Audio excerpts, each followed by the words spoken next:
But in the event that there are any interference or violations of international law, we hope to collate all of that evidence and make legal findings in the aftermath, and we hope that there will be consequences for any of those breaches of international law, which will be based quite solidly in an evidential basis from what we have gathered from flotilla members.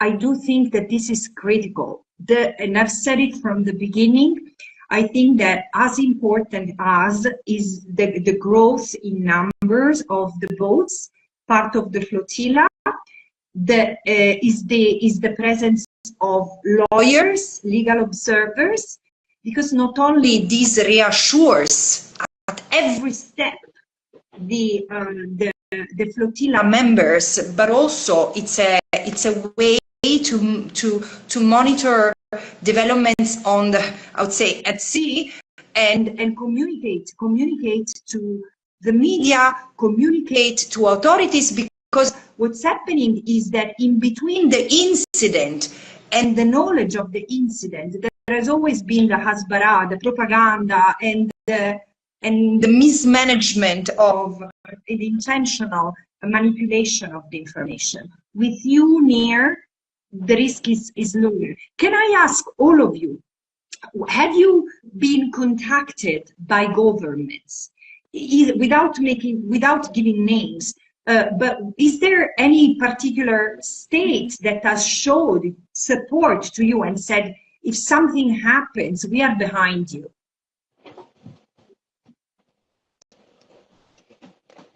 Yeah, I can say personally, I've been contacted by the state authorities, but only as regards protecting me personally and being given support by the Israeli embassy in Israel. Nothing that would amount to actual respect of international law and support in case we are unlawfully intercepted in international waters. And similarly, I mean, I'm Irish, and I think Ireland has been quite vocal on its stance in relation to these matters. So I think there's quite a lot of support back home for me personally, as not quite being a member of the flotilla. Obviously, we are independent and a little bit separate, but nonetheless facing risk, and therefore I certainly am in support of, you know, from the state in relation to my own personal safety. But we would hope, I think we on the Independent Legal Support Boat would hope, and I certainly would hope, that my government would come out very strongly today and make statements condemning the attacks on the flotilla, which have occurred not just last night, but the two previous attacks on the flotilla in Tunisia. I would hope that there would be very strong statements condemning those clearly unlawful actions. Absolutely. Greta, and what has been your experience compared to the lawyers? Have you seen, even informally, any states coming forward and saying, we are behind you? Yes, there was an open letter being signed by, I think it was 16 governments, saying that they support the flotilla. But from my government, the Swedish government, I have not received any support. Rather, they have ridiculed me, especially in connection with the Madeleine. They several times were ridiculing me for doing this, which I think is everything about their independence. The Swedish Vice Prime Minister has said that Israel is doing the world a favor, which is absolutely outrageous. Oh, no support from the Swedish government. No. Yeah. Which is also related to your last question. We are experiencing lots of support, yes, from all over the world. The world is standing with Palestine, and the world is supporting the flotilla. But unfortunately, the people in power are not acting upon that support. We are not receiving at all, even close to enough support from them. And this mission definitely should not have to exist. We do not want to be doing this. This is a last resort. When there is a genocide happening under international law, states have a legal duty to act, to apply real pressure to end their complicity, and to do everything in their power to stop it, not just to speak up. this is a last resort when our governments are failing to do their legal duties, to do the bare minimum, to prevent even the worst war crimes from happening. This is us stepping up when our governments and those who are supposed to represent us are failing to do the bare minimum, which is, I think, a clear sign that the systems we have in place now are not at all working in the favor of the people.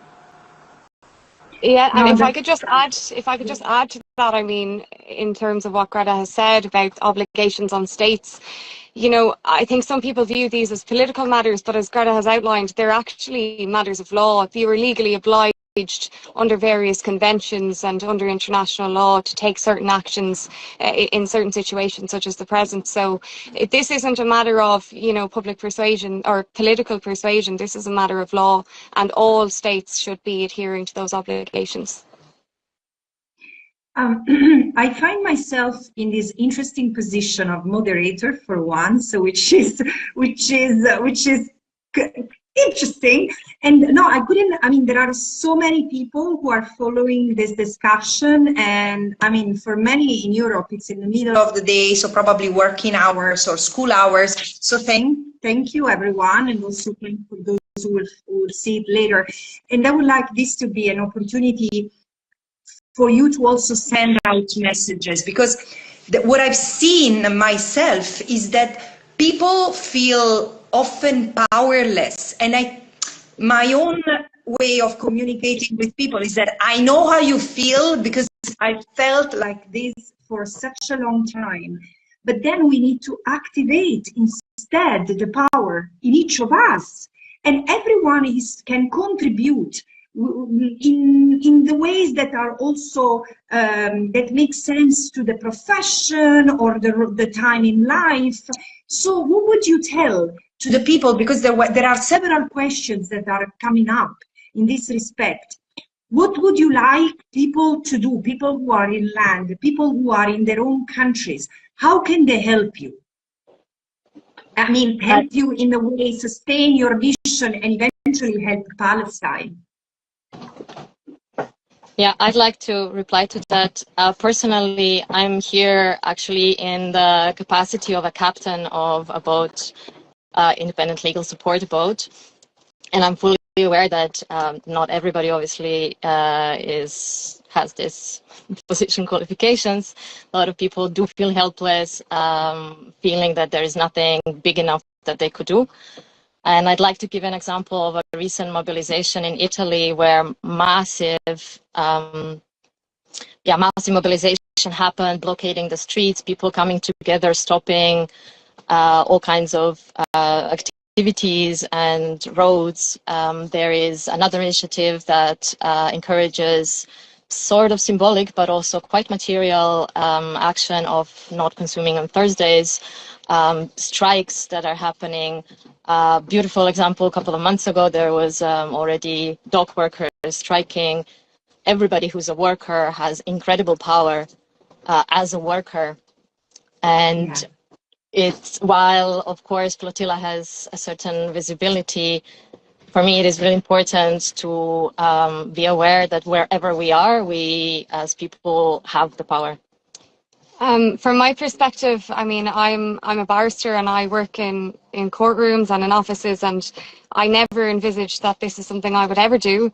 It is certainly very out of character, I would say, for me, but I suppose it came to the point where I felt as a lawyer that the rule of law was under threat globally, and I felt very powerless, and that I wanted to do something concrete to try and assist people to, I suppose, restore what I would call normal world order, or certainly the way that we all envisage society to be.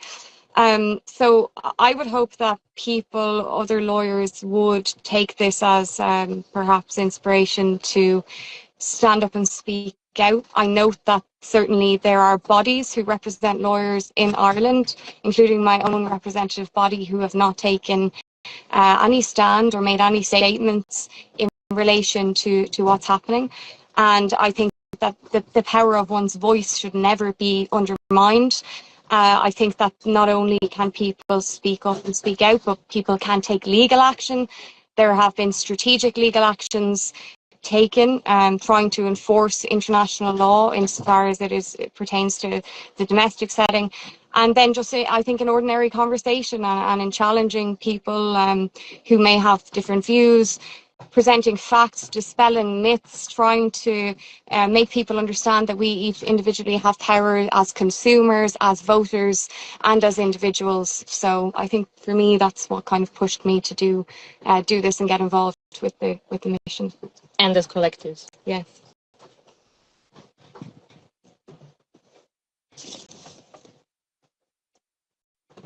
Greta, would you like to do this? Yes. Thank you for coming with so many concrete examples for people to do. I think a lot of people want to do something but are feeling very powerless and don't feel like we have any tools because it's such an enormous crisis and it's difficult to know where to start. So thank you for laying that out. Another concrete thing is that on our website of the Global Sumud Flotilla, there is a function where you can email your foreign officers and elected officials, which is another thing in connection to the flotilla. But I want to point out that even though this flotilla is a humanitarian mission, this should be in no way be seen as us coming to the rescue of the Palestinians. Palestinians do not need anyone to come and save them. Palestinians are calling for us who can act to speak up, to do everything in our power to apply pressure on our governments, our institutions and our companies who are enabling and fueling this genocide to take place and to end our complicity. And that is what we are doing. We are listening and acting upon the calls of Palestinians to take action. The idea of having a flotilla with dozens of boats coming to Gaza was initiated by Palestinians. So listen to what Palestinians are calling for you to do. Step out of your comfort zone. Realize that you are not risking anything by speaking up compared to what Palestinians are facing every day, just trying to make ends meet, just trying to survive, especially those who are risking their lives every day trying to report on the situation. So there are so many things that you can do locally, whether it is occupying the Israeli embassy, whether it is putting pressure on companies, whether it is doing events to raise awareness and create opinion about the situation. So most importantly, get organized and go together with others who share the same motives as you and think creatively of how you can use your platform or your position, because everyone has a responsibility to act. The more privileged, the bigger of a platform, the more power you have, the more of a responsibility you have. Yeah. No, I like just to add to that as well. Hello. Just to add to that as well, as both a participant and an organizer on this boat, we're also really conscious in terms of the safety of everybody on the flotilla, even though it pales in comparison to the horrific violence being visited upon communities, people, hospitals, healthcare workers, families, etc. in Gaza, that today is probably quite a decisive day politically. Last night, as far as we can assess, was most probably a series of scare tactics, a form in a way of psychological warfare to try and dissuade people from continuing. And therefore, for anybody who is watching this live, we'd really encourage you today to engage with your political representatives to try and escalate pressure on governments to condemn what happened last night. Because if that was in a way an opening salvo, there is most definitely concern that it will intensify and escalate. And it is really something that in all of the flotillas that have taken place since 2008, that we've reiterated that for the small number of people that can be on board boats, that this is a collective movement, you know, of hundreds of thousands of millions of people on land who also have capacity and capability to participate long distance in this attempt to open a people's humanitarian corridor to Gaza.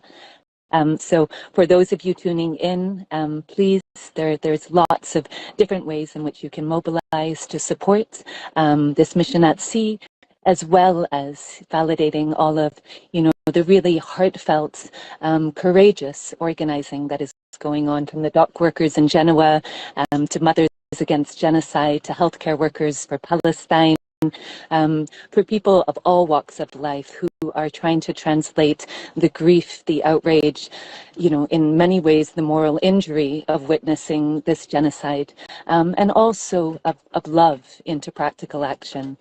So no action is too small, too humble. It's all part of a collective sea of solidarity. And you're all part of this from wherever you're tuning in. Thank you. Absolutely, absolutely. If I can add on to this from my own experience, Palestine is a revealer of the state of the world and how people pay with their own life as a people when they stand against the system.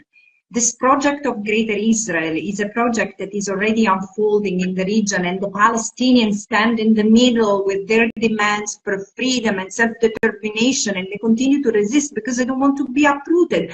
But isn't it a metaphor for what happens to all of us, to the struggle of all of us to survive against the precariousness of work, against the fact that the rights that many of us in the West thought were certainties, like access to justice or freedom of expression or access to a decent pay or access to health, everything is evaporating, let alone what's happening to the planet. So I think that we need to understand that in this struggle, there is also our struggle, beyond the fact that, yes, it's an act of humanity. I was so touched to see the protests in my home country, because they've been different from any other protest before.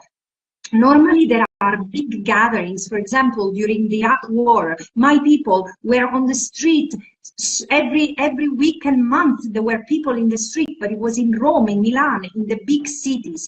While now, this is something that I've seen popping up. There were sit-ins and blockages of railways and highways. And you know what? The most moving things is that the cars that were stopped were coming out and waving and hugging the protesters. The demonstrators, this is the thing. This is a moment of unity in humanity. And of course, protest for yourself, protest for the Palestinians, so that they see you, and again they see that they have not been abandoned, and governments will follow, because governments eventually cave into pressure. They seem not to react, but even this, the recognition of the state of Palestine, it happened not because all of a sudden enlightenment of Western leaders. It happened because of the pressure, and this was the minimum bearable that could be done to start changing the status quo.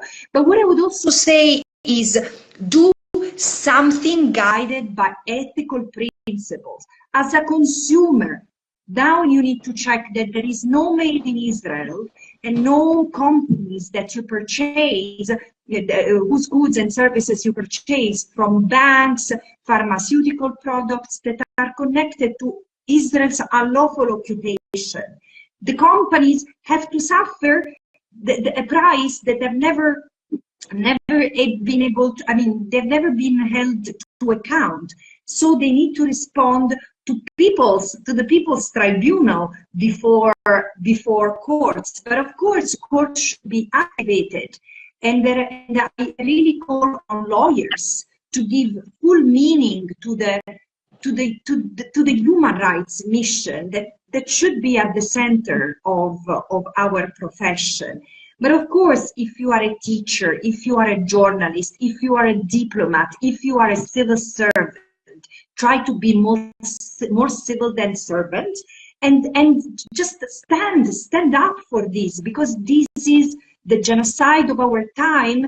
And unlike our predecessors, many of us are taking on the responsibility to stop it, and we will stop it, the more we keep, and the faster we keep on growing as a human rights movement made of independent experts, mechanics, and teachers and bakers, the sooner.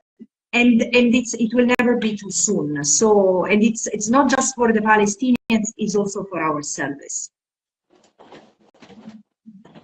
I would just add something to this statement, that it is also our struggle.